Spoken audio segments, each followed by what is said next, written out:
Now, if we think about it, honestly speaking, before COVID and everything, 2020, we had some pretty good movies coming out. I gotta admit, Birds of Prey, Bad Boys for Life. Oh, that's hot. That's hot. Come on, Will Smith, Martin Lawrence teaming up again. That was pretty damn cool. And then obviously Sonic the Hedgehog, which was fire.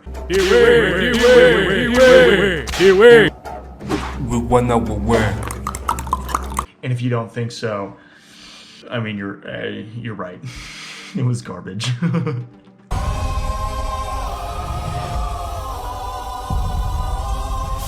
Gotta go fast. What is that? What is that? What is that?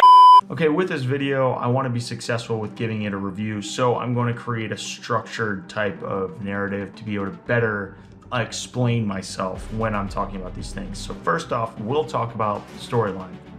To be honest, when I was walking into this movie with George and Jacob, I was excited for it, but I was thinking, here we go again. Christopher Nolan is about to blow my mind whole. I want to feel like I was lobotomized when I walk out of this movie. Okay, so let's say you don't know who Christopher Nolan is. Christopher Nolan is like what we would have Michael Bay be, which is a guy who consistently tries to melt your face off in the theater with his overly dramatic explosions. Michael Bay explosion!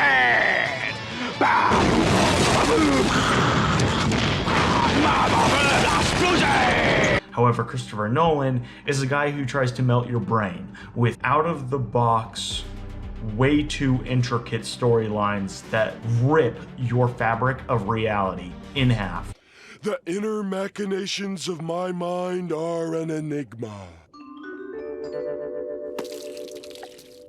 Yeah, so, needless to say, I was really excited for this movie, but the problem is, with all that excitement comes a very, very high expectation, as does everyone have for Christopher Nolan movies. I mean, we've all been blown away, and we just want to get blown away again by Tenet.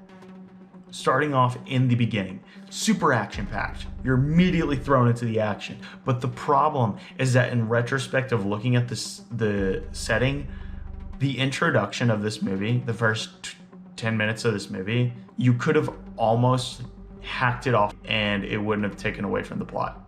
I've thought about it once or twice. There's literally only one reason for the beginning of the movie, and it's not even a good enough reason to have it on there. Like, it just kind of like adds a little bit of depth, but like no imperative, key information is given to you. It's literally useless, which I was kind of shocked about, because as long as the Christopher Nolan movies are, he keeps it very, very concise and information filled, but that was genuinely fluff. Christopher Nolan approached this by layering it out just like Inception, and so he laid the base concept out really quickly in the middle of the movie, and then he started expanding on it here and there, making it more complex and all these different types of details that make it a lot more chewable, that you're no longer simply just eating it at your own pace, but it's more of the water from the fire hose, where you're just trying to take it in as much as you can and you still don't understand it all. And it's very, very good, because you get thrown in hard and your brain starts wandering into all these questions, as he does every single movie. And I'm telling you, that roller coaster that you're craving for, you're gonna get it, I promise you. As far as character development goes, I believe that Christopher Nolan struggled with keeping balance between presenting that multi-layered cake of an idea and bridging it with your emotions as the viewer. I personally feel like only 50% of the characters in this story were developed. The character development of Elizabeth Debicki,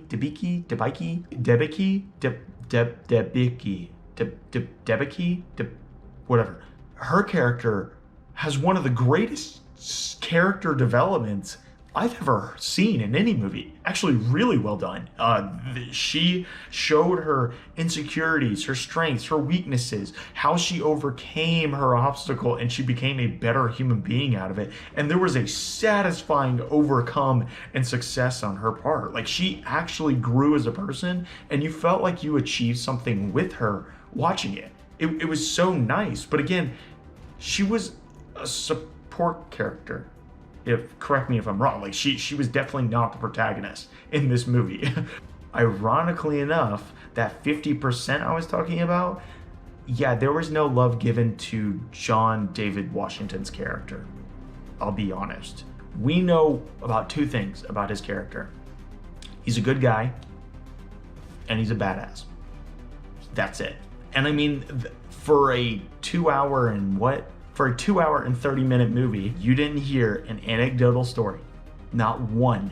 And I feel like that is a giant hole in that story. Because again, in the end of the movie, he's saying some of the most pivotal information and conclusive statements for the storyline. And here we are, 2.5 hours in, and I could give a rat's ass about this guy. Now the conclusion. Oh my god, the conclusion. It really did fit the mold of Inception, where you get to the climactic end and there's so much going on, just the mayhem is overwhelming. It immediately starts hitting you with a whole bunch of different facts and reveals. Here, I'll say this. Christopher Nolan did properly absolutely destroy the shit out of my brain. I don't have a brain anymore because of that. Thank you, Chris. But there were so many existential questions in it, philosophical questions that were lined in it, that sometimes it was hard to even follow what they were trying to say in the end. There were nearly 6 plot twists in 2 minutes. 6 plot twists in 2 minutes. That's a new plot twist every 20 seconds. I'm not even kidding. It was weird. Literally, Tenet's conclusion was so elaborate that it reminded me of the Mexican standoff from Key and Peele. Looks like we got a Mexican standoff. Guess again. We've got a sniper trained on your position. Nice try. But I've had an unmanned drone on that sniper's ass this whole time. You mean the unmanned drone our hacker just took over? You mean the hacker whose wife I just kidnapped? You mean the hacker's wife who just filed for divorce? Bullshit, that marriage is rock solid. I guarantee you it's not. I've been hitting that for 6 months. Boom. That's right, cowboy, hear that? We got you covered, so drop it. So as far as the storyline goes, because the introduction was literally useless, I automatically reduce it out of 5 stars, so I'd say 4.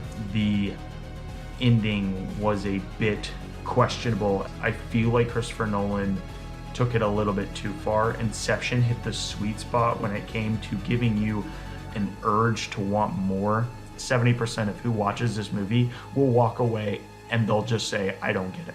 Out of all that, I'm going to conclusively rate the character development and storyline of this movie as a 3.8 out of 5.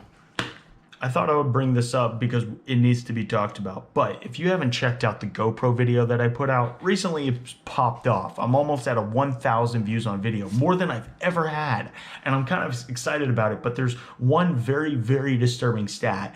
98% of the viewers are unsubscribed. I think, honestly, that we've hit a world record at this point for highest amount of percentage of unsubscribed viewers. Knowing my community, I'm pretty sure I'm going to trump that. Okay, so listen up, you Yoplait-brained idiots. Subscribe to the channel. As for the acting, the CGI, and the filmmaking, oh my gosh. This movie had a $205 million budget, and they did not waste $1. This movie was beautiful. Mwah, magnifique. The sound effects of this movie, maybe it was just because I was in IMAX or something, terrifyingly amazing. They did so well on gunshots and explosions. I mean, the performances of these guys were killer. Elizabeth nailed it. She did so well. And their villain, Kenneth Branagh, the most evil, despicable, hated guy. You want to wring this guy's neck by the end of this movie. Just take him down. He's diabolical in every way, and it's so good and persuasive. He's not just some guy with a rage problem and apathy. He is a genius. So it's not like you can just let things slip by him. This guy is, they make him out to be a mastermind. And those are the type of villains I love. The ones that are way smarter than you. The antagonist is just as pivotal as the protagonist. Kenneth, well done. Well done, because you persuaded me to really, really hate you. Kenneth is at the level of Joffrey from Game of Thrones. You know what I'm talking about? The bitchy little prince. You're talking to a king! Oh my gosh, he drove me up a wall, but he was so sinister. Robert Pattinson, he did okay. I didn't like his character too much, to be honest. He didn't sell me in the end. Now, Tenet is starred with John David Washington, which if you don't know who that guy is, I mean, he's a football player in the show Ballers with The Rock. And I mean, I like his character. He's actually a very eccentric guy. And for this movie, to be honest, John David Washington, he nailed his part. He had the facial expressions down and his mannerisms were on point with all the stress and anxiety that he had to deal with, as well as the intense rage he had to put on the screen. If you didn't know this, he didn't have a double in that movie. He fought as himself the entire time. So for a guy who was initially a professional football player, then became an actor in Ballers, and now is a mainline character in a Christopher Nolan movie doing his own stunts. Wow. Now that we talked about John not having a stunt double, we might as well get into the fighting. The fighting in this movie, I'm using a very broad term, so you don't really know what I'm talking about, because again, I respect the idea of not wanting to spoil anything for you guys, but I will tell you that you will not be left shorthanded thinking that they really rushed over the fighting sequences, because it was well thought out, well done, well rehearsed. You could tell they put the time and effort into it to really sell you on it, and it paid off in the end. 100% paid off. Honestly speaking, when it comes to those things, the acting, the producing, and all the CGI effects, I gotta say, this movie was a 5 out of 5. Like, they did a really good job. Not because they overdid it like Michael Bay's explosions. But it was not too hot, it was not too cold, it was just right. I love that children's book. All in all, having watched this movie, I think that Tenet is a 4.3. It was a good movie. You should go see it in theaters.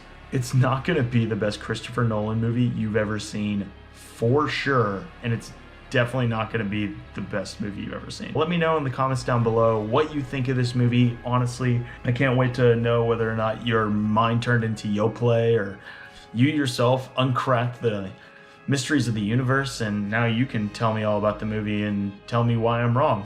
And that is my review on Tenet. If you liked what you watched and you want to see more of these, make sure to hit the like button. If you have any ideas as to whether or not you want me to watch a different movie or play a different game and review those, make sure to put those down in the comments below. But with that, I hope you guys have a great day, and I will talk to y'all later. I hate this channel. No!